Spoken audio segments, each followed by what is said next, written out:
Kia ora, I'm Erica Wilkinson, New Zealand's Acting Threatened Species Ambassador, and this is the Doc Sounds of Science podcast. Every episode, we talk about work being done behind the scenes by Doc's technical experts, scientists, rangers, and the experts in between. Kia ora, ko Erica Wilkinson tēnei. He kona I purangi tēnei, e pā ana ki ngā Sounds of Science. Today's episode is with Michelle Bradshaw, who is our National Bird Banding Officer. Kia ora, Michelle. Kia ora, Erica. Ko Michelle Bradshaw, tōku ingoa. Hi, Erica. My name's Michelle Bradshaw. Kei te papa a te whai ahau e mahi ana. I work at the Department of Conservation. Kia ora. Michelle's job is truly one of a kind. Aotearoa has only one bird banding officer, and we are talking to her. Michelle administers the National Bird Banding Scheme, which coordinates the banding of birds within New Zealand. She's an expert on why it's important to band, what to do if you find a banded bird, and how to become a certified bander. She's so into it that she's wearing an albatross band on her finger. Let the banding banter begin. Michelle, describe for us what your role entails. As banding officer, I coordinate the NZNBBS, the New Zealand National Bird Banding Scheme. And that is, I keep track of the bands, the banders, and the banded birds. So let me see, that's over 2 million bands, 1.6 million banded birds, 400,000 odd resighting events, and over 1,000 banders. The banding office also oversees the certification system, ensuring that operators are competent. We run a shop, bands and banding equipment. We provide advice on permits and projects. We do lots and lots of admin and emails, and manage the bird banding database, which is dubbed Falcon. Now, of course, I don't do all of this by myself. I'm assisted by a resightings officer, Sandy, and a technical administrator, Anamika, as well as a volunteer, Lance. And then there's the Banding Advisory Committee, which is a panel of experts that provide me with all kinds of advice. But we don't only manage banding of birds. There's also other marking techniques such as microchips or transponders. And in fact, we're not limited to only birds. We also manage marking of bats. You know, the ones that won the Manu of the Bird competition last year. So that's what I do as banding officer. Wow, that is quite a lot. So how did you become the banding officer? I first travelled to New Zealand about 20 years ago. I'd seen a documentary of David Attenborough talking about kakapo while they were clamming all over him. And I thought, no, that's not fair. I also want to do that. And so I did. I traveled around the country and I volunteered for any conservation project that appealed to me. And there were lots.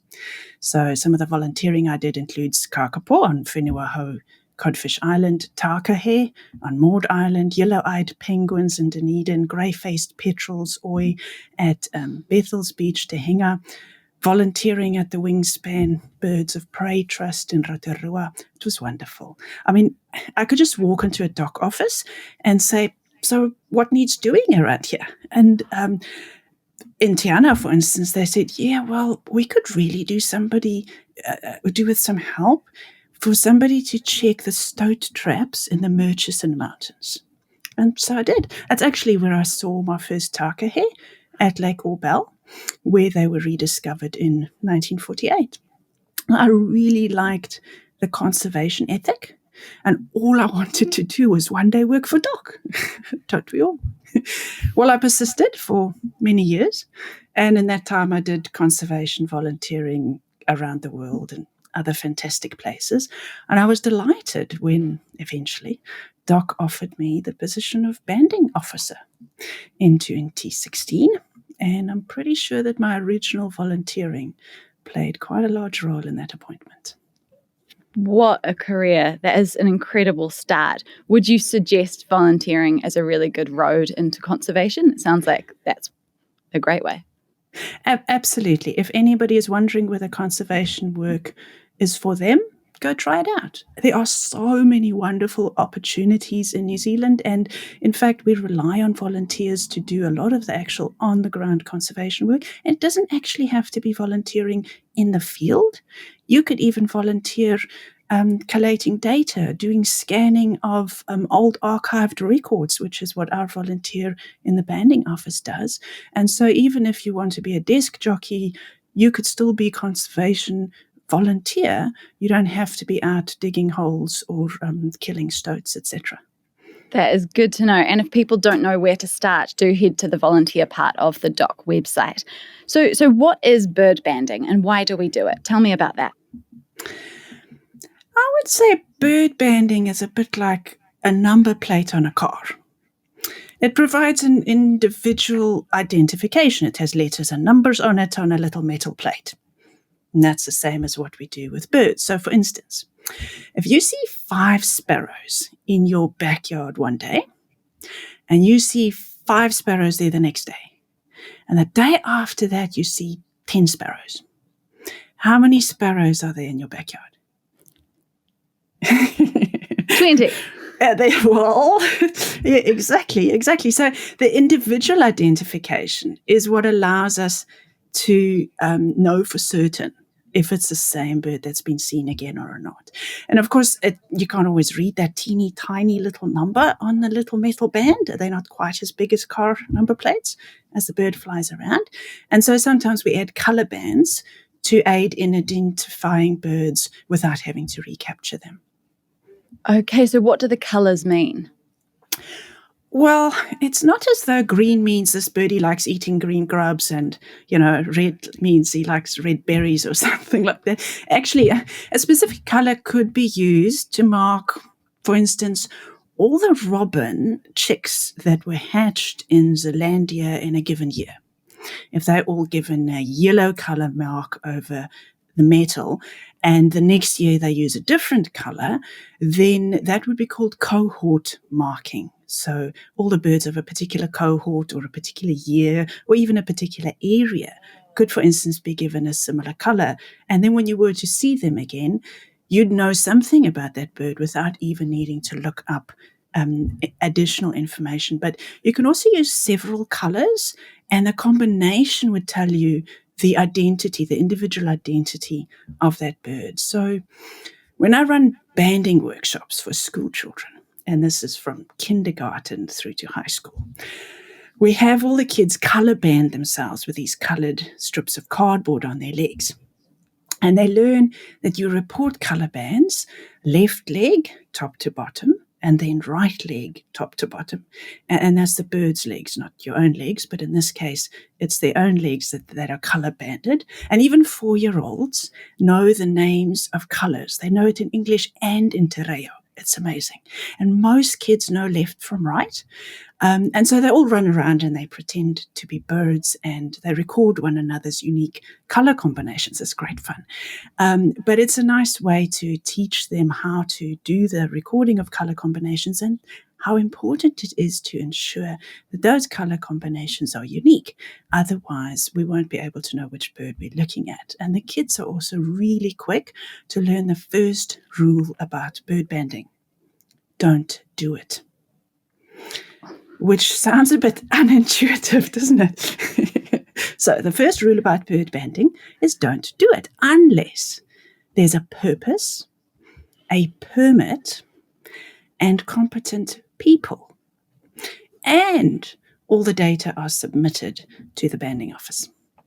Okay, so what species do get banded then, if it's very particular? We band all species. Introduced species, native species, threatened species, game birds, etc. All of it is in order to learn more, not only about that particular species, but potentially their interaction with other species, their movement over time, changes in distributions over time, how far they move, how long they live, etc. So what kind of information can we get from banding? If a bird does something unexpected, does it do it again?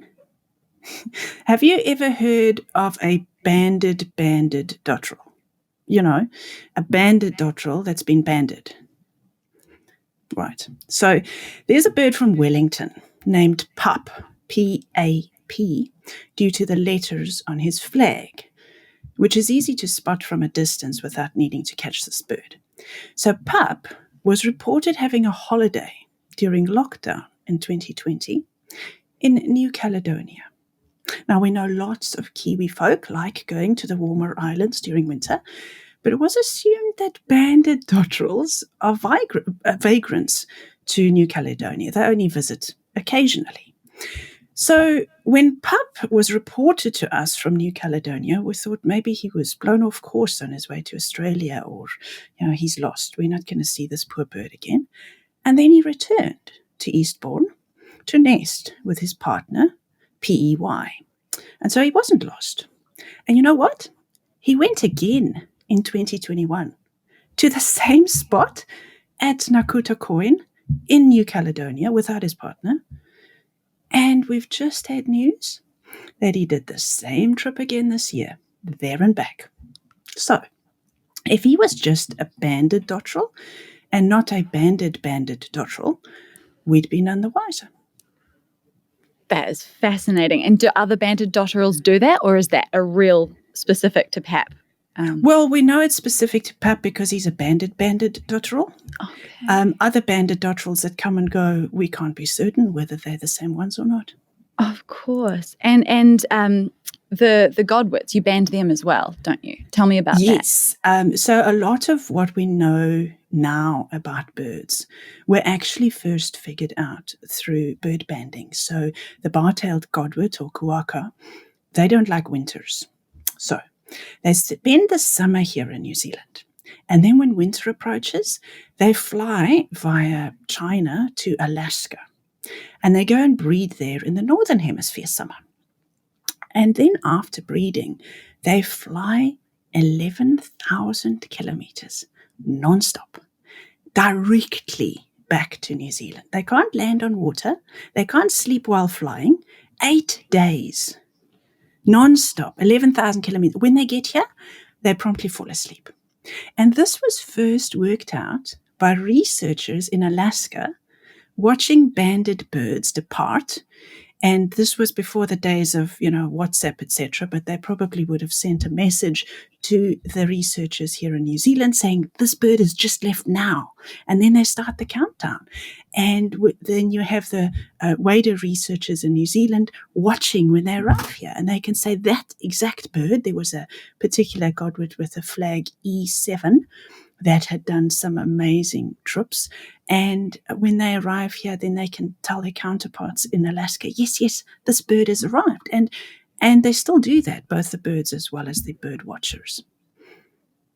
That's amazing. How do they stay alive during that trip so they can't land on water? Do they obviously eat enough and then go on their way? They need to fatten up prior to their long migration, and they even take into account the weather, the atmospheric conditions, the wind directions, etc. We now have birds with satellite transmitters on, and we can look a lot more finely at their decisions and how they're impacted by all of these massive weather events or deciding to delay their departures. There's some birds that they have found depart New Zealand from exactly the same spot on the same day each year. Uncanny like clockwork. And we call them bird brains. It is unbelievable. But the first knowledge of this was actually thanks to bird banding, that we knew that they actually fly directly, they don't stop anywhere. And it's amazing what we can learn about these birds. It is amazing. How do you decide which birds you're going to band? Well, they line up and they volunteer. They say, band me. No, not actually. As I said, there has to be a purpose, a very good reason before you mark a bird. That bird is going to wear that band forever. So you need to find out what data do you need to answer the questions you're trying to answer, and how many birds actually need to be marked in order to do that. And so in order to obtain enough information, for instance, on longevity. You need to actually mark an inordinate number of birds in order to get enough data over time. And it might be hard to predict beforehand whether 10 birds are enough or 50, or maybe you need to mark 50,000 birds to get the data you want. The main thing is to ensure that the purpose of marking is such that that bird is not wearing that mark for no purpose. That's such a good point. It sounds quite scary to think of holding one of those birds and doing something like that to them. How nerve-wracking is that for you? Well, whether you are holding an orange-fronted parakeet, kakariki karaka, or a sparrow, you need to be equally careful. Capturing and handling and marking, sampling, it's all very stressful for the bird. And it can be for the bander also. And the welfare of the bird is paramount, regardless of its conservation status. You're dealing with a fragile, live, and very special creature. And what you're about to do, if you're going to put a band on, for instance, is going to affect that bird for the rest of its life. It's a bit like wearing a watch. If a watch irritates you, you can take it off, or if it gets in the way, etc., and then you can put it on again when you want to. But birds can't do that with a band. And so we need to look at things from the bird's perspective, or whichever animal you're marking, and not only go, well, this is a threatened species, I better be more special, more careful, or this is some exotic introduced bird, I don't need to be as careful. From the bird's perspective, it would probably rather be banded by an expert than by a trainee. But at any rate, we need to ensure that whoever handles and marks those birds are competent and keep welfare of the bird in first and foremost. That is such a good point. And that doesn't just apply to birds, right? It applies to all species. Yes. In fact, when I used to be involved in shark research, where we would capture and mark great white sharks, I came up with an analogy to remind me to see things from the animal's perspective. So the sharkie is happily swimming around in its own environment. And the next thing, we capture it and we pull it up out of the water, and it sees bright sunlight. It's never seen the sun in its life. And so there's this really bright light. And so we cover the eyes of the shark in order to shield it from the bright light. But it's also, from the shark's perspective, in outer space. It can't even breathe. I mean, we've pulled it out of the water. And so we put a pump into the mouth in order to flush water over the gills. We turn the shark on its back, and it goes into tonic immobility. If you ever catch a shark, try it. Turn it on its back. And it just lies there. And so we've pulled it onto our ship, the big mothership in outer space, from the shark's perspective. And they're these tall alien beings, being ourselves. We're pretty alien to sharks. And what we do is we make a tiny incision and we insert an acoustic transmitter inside the shark, and we sew it back up. We take all kinds of measurements and we learn lots about the shark while we're at it. But once we've done all of that, we release the shark back into its own environment, back into the water, obviously. And the sharkie wakes up and it thinks, whoa, something weird has just happened. I mean, I remember this bright light. I was definitely in outer space. There were these tall alien beings. I was on a mothership, and I tell you, they're tracking me. And he's trying to tell his buddies, these aliens have put a tracker on me and they're watching my every movement. And his buddies go, yeah, right. You okay? So it's a bit of a silly story, but it puts us in looking at things from the animal's perspective. So when we're capturing and marking these animals, what is that little birdie thinking when he's in your hand? Once you've put that mark on and he flies around and all his buddies see his bling, What's he telling them? Dude, you had an ankle bracelet on. What were you up to? We don't really know. But it is good to ensure that what we do doesn't only take into account our own perspective, but to look at it, put the shoe on the other foot. Wear a band yourself, and look at it from the animal's perspective. Okay. And does it affect the birds that you ban? So you've got a kea that's not banded and a kea that is banded. Is the banded kea, does it fly less fast because of the weight? There's all kinds of impacts, whether it's the capture process, the marking process, whatever you did to the bird, how long you held it while you were doing all of this. And we need to be cognizant of the fact that anything we do to these birds impacts them. And so minimizing our impact, ensuring that the people that are marking the birds, as well as the marks and the equipment that are used, are of the highest quality and have been assessed not to have a detrimental impact. Obviously, it will have a detrimental impact. We can't pretend it doesn't.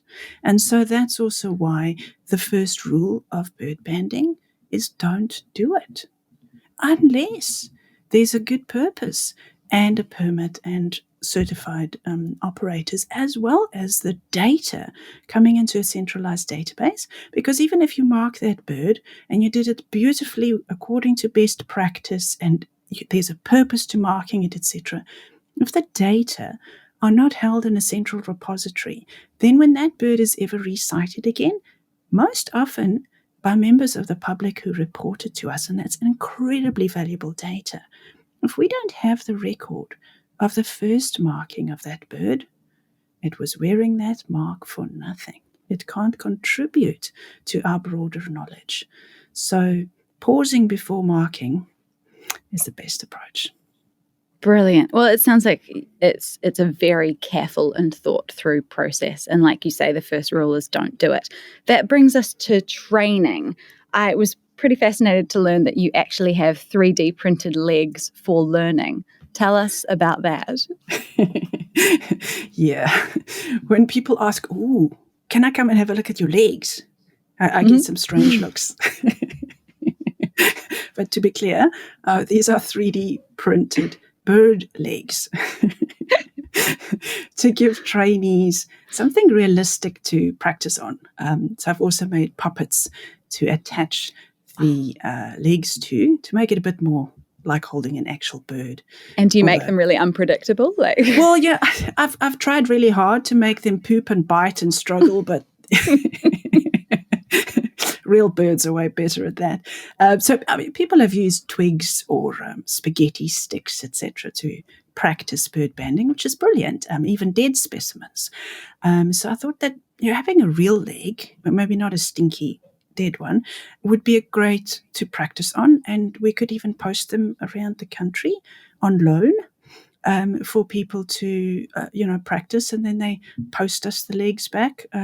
We do receive actual legs in the post from time to time when someone picks up a bird that died on the beach, for instance. There was a little 6-year-old boy that was on holiday, and he came across these legs lying on the beach, and they had tags on them.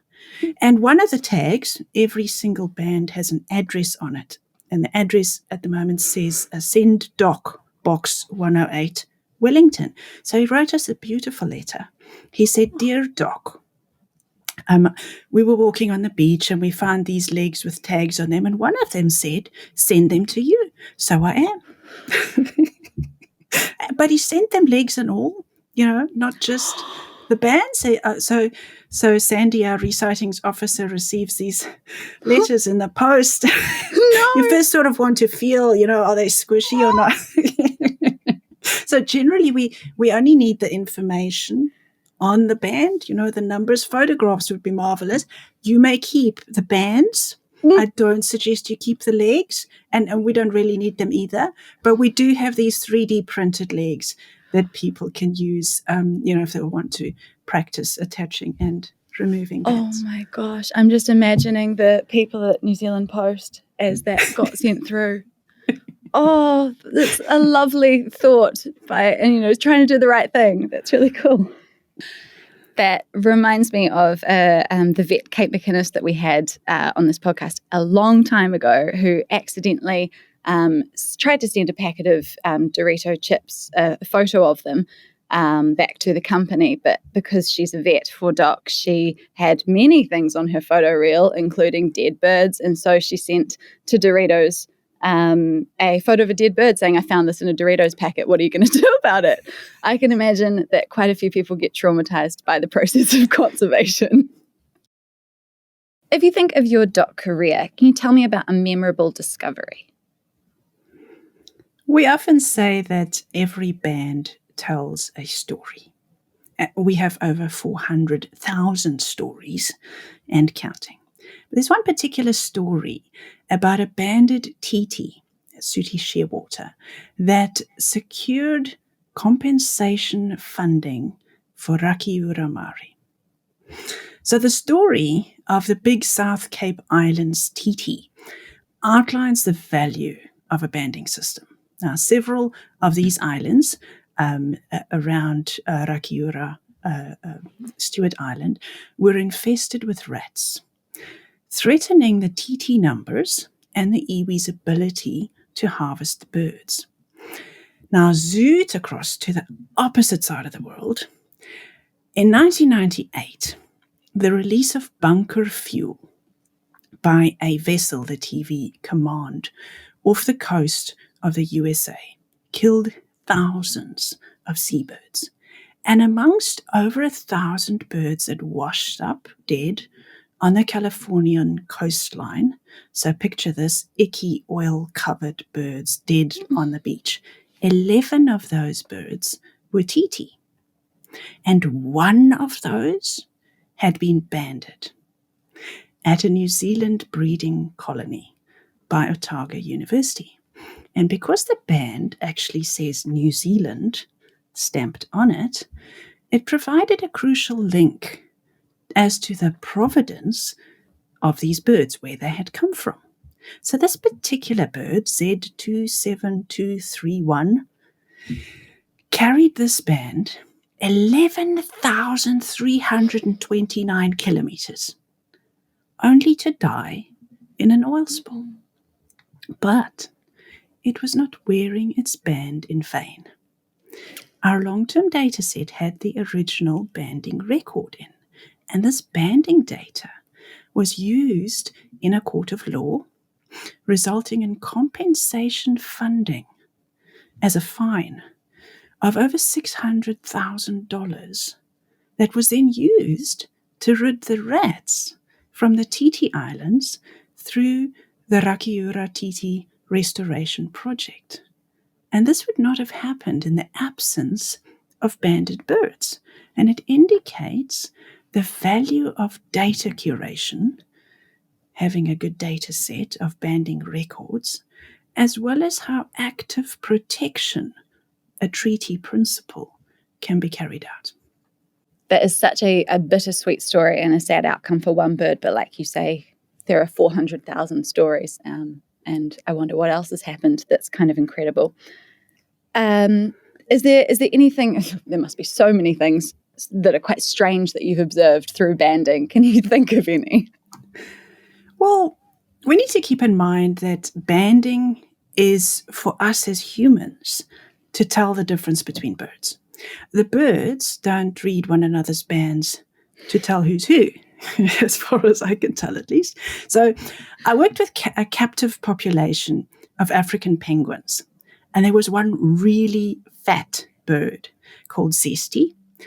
He was huge. He weighed in at over 6 kilograms when the average adult weight is around 3 kilograms or 2.5 maybe. Whoa, Zesty. Well, Zesty had a way with the girls. They just adored him. He would have 2 or 3 girlfriends at a time, even females who had a long-term partner. These are supposedly monogamous species. And they must have thought that Zesty had access to amazing resources, being so fat. But the problem was that, Zesty couldn't actually mate. He fall off. And when incubating eggs, he would squash them. No. So, but the females just loved him. But Porky, on the other hand, who wasn't fat, he was ancient. Who is naming these? You see, it's inevitable. When you attach a mark to an animal, they become individuals. And we learn more about their individual characters than if they were just one of many in a population. And that's part of what bird banding can show us. So there was this other bird called Porky. He was 33 years old, possibly the oldest African penguin ever. In captivity. In the wild, they probably only live between 5 and maybe 10, 12 years. But Porky was still breeding at age 33. In fact, he had outlived 3 partners. And he would happily adopt any other chicks. He was that good a father that he would adopt and feed any other chicks, which is also not necessarily what we would expect these birds to do. And then there was on the other end of the spectrum, Pinker, who didn't wait for the normal 3 to 4 years of age to start breeding. He sired chicks with not one, but 2 different females, including one of them that was actually Zesty's girlfriend and already someone else's wife, before his 2nd birthday. But he wasn't so sure who he had to swap incubation duties with, and so he didn't, teenagers. So there's a lot of this soap opera type stuff that goes on in all bird societies. It might even go against our assumptions of what we think birds get up to, or whether they're monogamous and who cares for the chicks, etc., etc. But unless we can recognize the birds as individuals, we actually don't know their stories. And so we band them, and we learn lots and lots. That is amazing. I've heard a story about a penguin that would, in order to get rocks for its nest, it would not be as monogamous as they are supposed or said to be. I was so shocked. I thought penguins are monogamous. That's it. Anyway, I feel like every day is probably what most of us would call a bizarre day at work for you. But can you think of any outliers? In terms of bizarre things, our your recycling definition officer would be good at that. She's on the receiving end of all of these marvelous stories. So when members of the public see a bird that has been marked, any mark, we really encourage them to report those to us, because it's only really when a bird is resighted that we can learn anything about it in terms of how far it's moved, how long it's lived, etc., etc.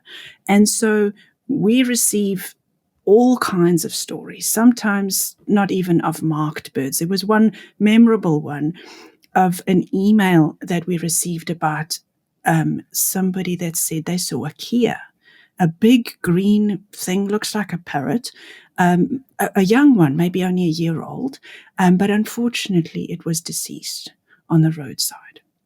And it wasn't until they'd passed it driving, towing a house, that they realized what it was they saw. And so they emailed the banding office. Now, this isn't a marked bird, as far as we could tell, but dead birds on the side of the road may well be worth investigating to see whether they do have marks on. And so because the finder was actually towing a house, they didn't stop, but we suggested to them Kia don't really occur at Te Puke on the North Island. And so they thought, okay, well, they'd better Google what it is they saw. And they sent us a photograph. This is what we saw, a kakapo. Now, we have joked within Department of Conservation that when people start reporting roadkill of kakapo, we have reached our conservation goals. So, yeah. I'm not disagreeing with you. I'm not quite sure we're there yet. So they sent us this photograph of a kakapo saying, this is what they saw.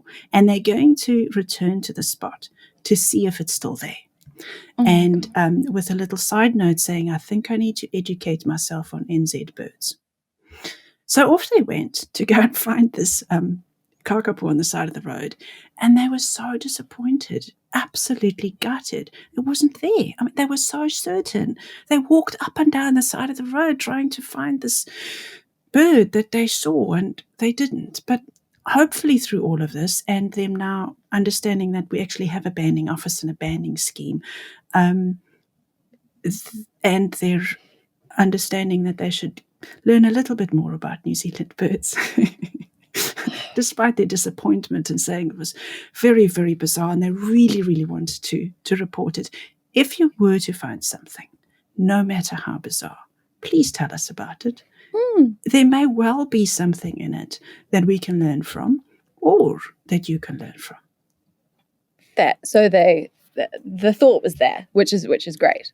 Unlikely to be Sirocco on the side Absolutely. of the road, but hopefully not.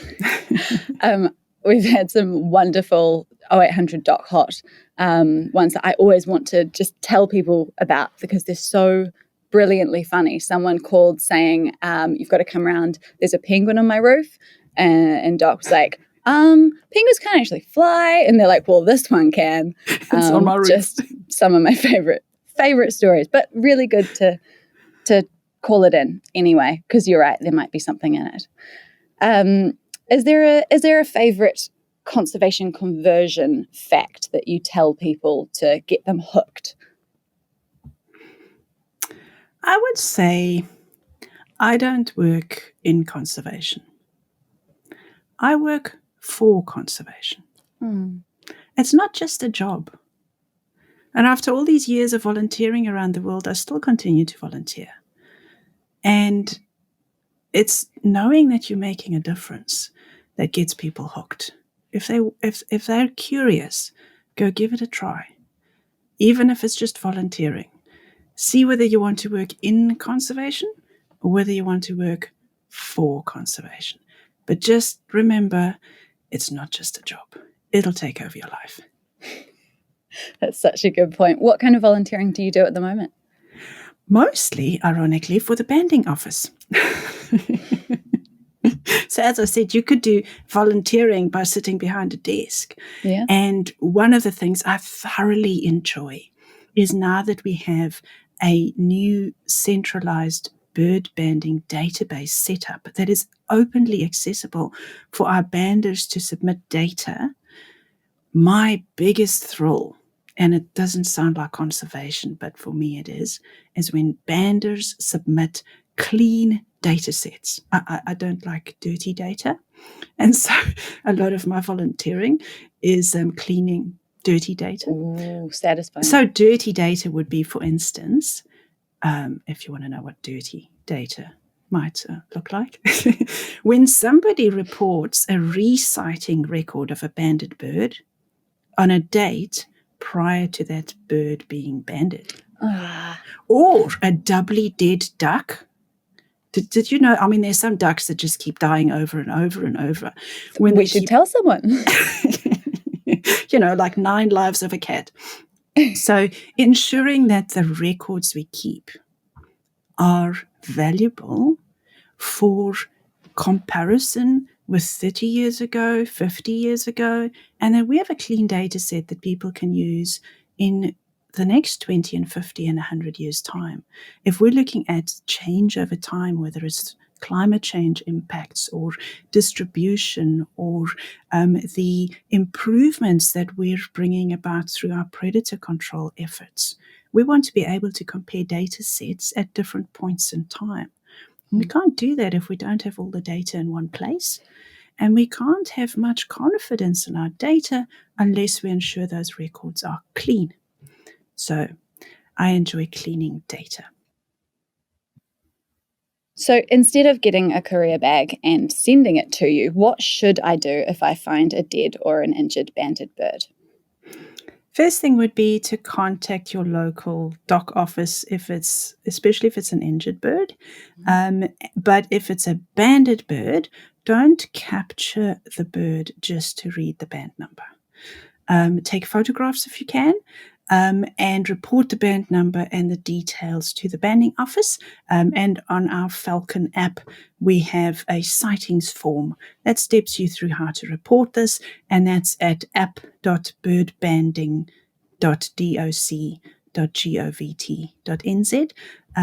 And we'll be able to respond to you regarding the banding details of that bird. And photographs are the best way to double check the species, ensure you report the locality and any other information that might be important, such as has it been injured by a dog or a cat, or is this bird, I don't know, sitting on your roof, sharing your lunch, dead on the beach, dead next to the side of the road, etc. Took a turn.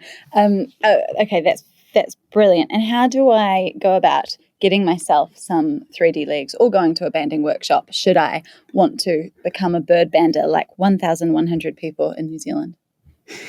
We have a system of level 1 trainees, and you need no experience to register as a level 1 trainee bander. So contact the banding office, bandingoffice@doc, and register as a level 1 trainee bander.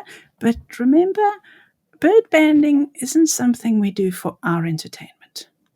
We need to learn about the birds, their molt, morphometrics, movement, breeding, survival, population sizes, habitat use, etc.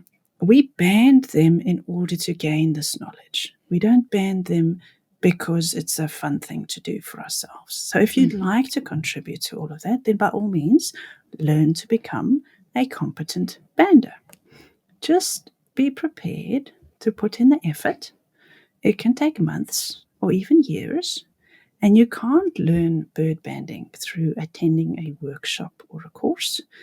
And if you're a level 1 trainee bander, you can't capture or mark birds unless you're directly supervised by a level 3 expert. And so we can put you in touch with people who are already running projects that you can participate in. Brilliant. Conservation is often talked about as fighting the good fight, where, we have this incredible job that we're doing for conservation. But it sometimes can be quite challenging. What is something challenging about working in conservation, you find? Well, sometimes, as you said, it feels like you're swimming upstream, or your voice is too faint to be heard above the noise of everything else going on in trying to achieve something. In the banding office, we have a motto: never give up. And no matter how challenging a task is, giving up is a sure way to fail. Michelle, thank you so much for coming on the show. I've learnt so much, and you've inspired me to work for conservation, not in conservation. I think that's a really special way to look at it. The when to band and when not to band, I had no idea that it was that specific and that particular, and that there's so much thought that goes into not banding and how you really need that data. And I'm excited to look at the Falcon database and start looking around me and see what birds I can see that I can help out with the re-sightings for. Thank you so much for coming on the show. You're welcome. Kia ora. Thank you for listening. I'm your host, Erica Wilkinson, and this has been the Doc Sounds of Science podcast. This show is available wherever you get your podcasts, or you can stream it off our website, doc.gov.nz. This podcast is produced by Jane Ramage, with sound and editing by Laura Honey. If you enjoyed this episode, please leave us a review and show our hard-working guests some love. Ka kite!